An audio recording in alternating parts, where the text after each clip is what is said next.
Bonjour à toutes et à tous, j'espère que vous allez bien. Alors bienvenue sur la chaîne YouTube de Des Plumes et des Nombres. C'est parti. Dans cette vidéo, je vous propose de regarder le numéroscope des 2. Alors que vous soyez chemin de vie 2, nombre d'expression 2, ressources 2, vous êtes concerné par cette vidéo. Je vous invite à regarder les petits calculs au bas de la vidéo pour connaître les nombres de votre vie. Je vous demande aussi de garder votre discernement. Ce sont des vidéos à tendance générale. Ça ne peut bien évidemment pas parler à tous les domaines de vie. Mais peut-être que si vous tombez sur cette vidéo, c'est pas un hasard. Et il y a peut-être un message qui va vous concerner. Alors, pour ces guidances ce mois-ci, ce que je vais faire, c'est que je vais interroger l'oracle des plumes et des nombres. Et je ferai aussi un complément de guidance avec l'oracle des fées et des lutins de Kevin. Alors les deux, c'est parti pour vous. On va regarder tout de suite la tendance générale. Alors, quelle que soit votre année personnelle, quel que soit le nombre de votre vie, on va regarder le nombre qui vient booster vos énergies. En fait, on va regarder le nombre sur lequel on vous propose de faire un focus ce mois-ci. Toutefois, il faut que vous considériez aussi le 8. Pourquoi? Parce qu'on est en février. Alors février, c'est important pour vous les deux parce que c'est le deuxième mois de l'année, certes. Mais aussi, on a l'énergie du 8. Donc février, mois 2, que j'additionne à l'année universelle qui vibre sur le 6, puisque 2022 en réduction théosophique, ça fait 6. Et du coup, on a aussi le 8 qui est conducteur, qui est porteur. Alors, je vais vous mettre le lien de la petite vidéo que j'ai fait pour le 8. Et on va regarder aussi le reste. Alors, on va regarder aussi vos défis. On va demander à une plume de mettre en lumière vos défis. On va aussi regarder vos atouts principaux. Alors, tac, celle-ci, ça me parle bien. Et enfin, on va demander à l'oracle des plumes et des nombres, grâce à un nombre et grâce à une plume, ce sur quoi vous auriez intérêt à vous focaliser. Comment est-ce que vous pouvez un peu du coup rectifier le tir, mettre en avant des actions qui sont importantes pour concrétiser ce que vous voulez voir arriver pendant votre mois de février. Alors, c'est parti. La tendance générale, le nombre en plus qui vous accompagne tout ce mois-ci. Et c'est l'énergie du 7. Alors les deux, en fait, on vous demande quelque part de souffler, de vous poser. Vous voyez, le 7, c'est la réflexion. On vous demande de rentrer quelque part en communion avec vous, avec votre monde intérieur. On vous demande une introspection quelque part qualitative que vous allez être capable de mener parce que vous allez voir dans la vidéo en dessous la place stratège du 8 entre le 7 et le 9. Mais vous allez voir que le 8, il vient beaucoup toucher le 7. Donc là, on vous demande de rentrer quelque part un peu en hibernation. On vous demande de poser les jalons. On vous demande de réfléchir, de penser, d'intérioriser. Peut-être de faire preuve aussi de discernement, d'un peu plus de psychologie, de pédagogie. On vous demande aussi d'être dans la diplomatie par rapport à vos relations à l'autre. De toute façon, si vous avez du 2, vous êtes concerné. L'importance de la conciliation, du sens du service pour les deux, de l'écoute de l'autre, d'être toujours dans une quête d'harmonie, de main tendue, de service à l'autre. D'accord? Donc déjà, on est là-dessus. Alors maintenant, votre défi, votre challenge. Et c'est la plume arc-en-ciel qui sort. C'est le triomphe dans l'oracle des plumes et des nombres. Alors, votre défi majeur avec la plume arc-en-ciel, ça vient de parler quelque part de votre capacité à faire confiance à ce qui est déjà acquis, à ce qui est déjà conquis. Et où vous avez peut-être tellement envie de réussir dans un domaine, ou tellement envie de réussir peut-être une histoire d'amour ou quoi que ce soit, vous mettez tellement tout le paquet sur une énergie, sur une question, que vous ne vous permettez pas de vivre les étapes au fur et à mesure. L'énergie de la victoire, vous l'avez en vous. L'énergie de la conquête, elle est présente, il n'y a pas de souci.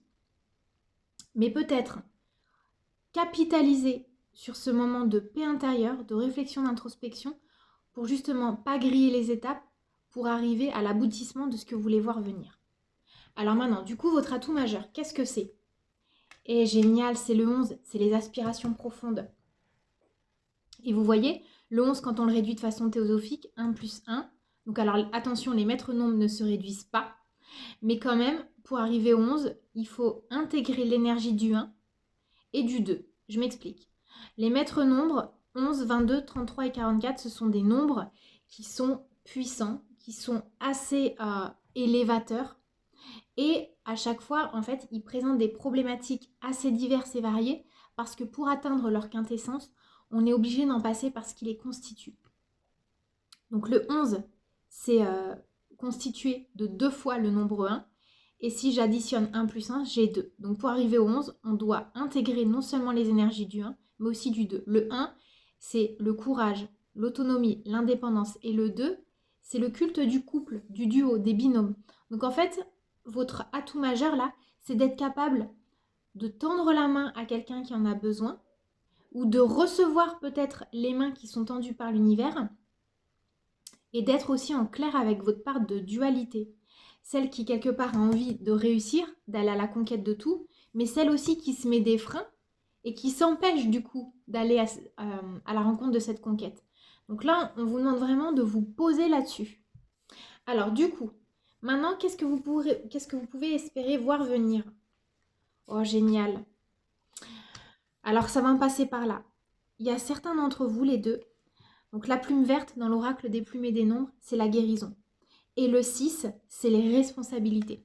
Donc en fait, on vous demande de guérir par rapport à des problématiques peut-être que vous avez envers vous-même, d'âme à âme, et qui viennent vous poser souci sur votre capacité à justement assumer, incarner votre sens des responsabilités par rapport aux vôtres, que ce soit par rapport à votre famille, peut-être à vos enfants, à un conjoint, à des parents, à des amis, des collègues. Vous voyez, cette carte-là avec le 6, on a la personne au centre qui est connectée à toutes les autres âmes, mais par le cœur. Donc en fait, on vous demande de guérir peut-être aussi des conflits, des mésententes, des malentendus. Et pour ce faire, on vous demande de repartir, et c'est pour ça que la réflexion est là, dans les liens du cœur. À partir du moment où vous allez réussir à repartir dans les liens du cœur, vous n'allez plus vous poser la question. Alors, voilà ce que j'ai pour vous, mes chers deux. Du coup, je vais interroger aussi l'oracle des fées et des lutins de Kevin. Et on va demander, vous voyez, regardez, à la coupe, ça parle de feu de joie et de feuilles d'automne. Tac, je vous le mets comme ça. On va demander du coup le petit coup de pouce des fées et des lutins pour réussir en fait à intégrer l'énergie des nombres qui viennent visiter votre ciel particulièrement pour ce mois de février. Et hop, on a celle-ci qui a sauté.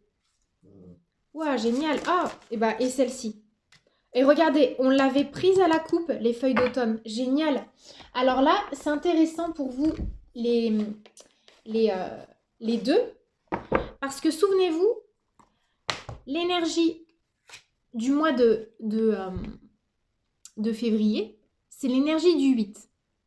Et la bibliothèque des grimoires, elle vient nous mettre en évidence le 8. Et vous avez les feuilles d'automne, 3 plus 7. Déjà, on retrouve le 7. Le 3, c'est la communication, le 7, c'est la réflexion. Réduit théosophiquement, on est sur du 1. Et regardez ce 1 qu'il y avait en atout majeur dans les aspirations profondes avec le 11. Et bien, on le retrouve là. Alors, comme je ne connais pas encore par cœur l'oracle de Kevin, honte à moi, mais je vais l'apprendre. Donc, je vous fais des petites lectures rapides pour l'instant. Alors déjà, je vais vous dire ce que ça m'évoque quand même de prime abord. Pour moi, la bibliothèque des grimoires, ça vient vraiment nous parler que vous avez la recette parfaite. Vous avez la recette dans votre âme, dans votre cœur, dans vos sentiments, dans vos fondations, pour réussir quelque part à conjurer les coups du sort. Il y a un peu de ça.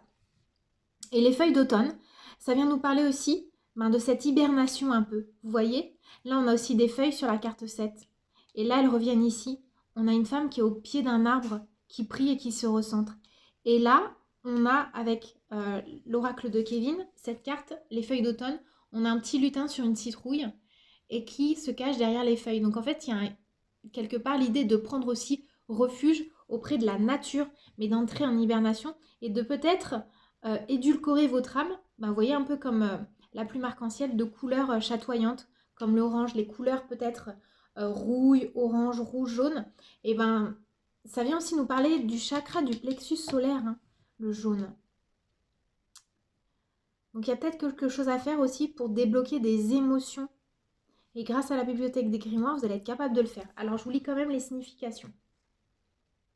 Pour la bibliothèque des grimoires. Pour apprendre de nouvelles choses, le lutin essaye et ose. Qu'importe les résultats obtenus, il ne sera jamais déçu. Lire, écrire, pour ainsi découvrir, il utilise le grimoire pour fignoler son savoir. Le temps est propice à la lecture pour vous lancer dans de nouvelles aventures. Et oui, la bibliothèque, c'est aussi... Alors la carte 70, c'est drôle parce que dans l'oracle des plumes et des nombres, c'est la bibliothèque du monde. Et quelque part, on retrouve le 7, ça vient un peu faire écho. Et donc, les feuilles d'automne, ça vient nous dire...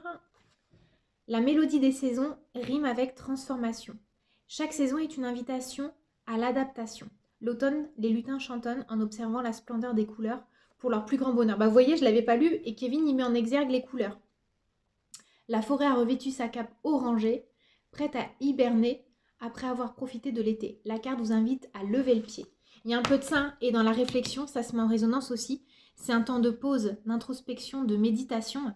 Donc, en fait, en gros, pour résumer, les deux, c'est calmer le tempo, réfléchissez, nourrissez-vous avec les couleurs, faites attention à vos ressentis, soyez vigilants à vos ressentis et reprenez votre pouvoir quant à vos responsabilités pour guérir certaines blessures.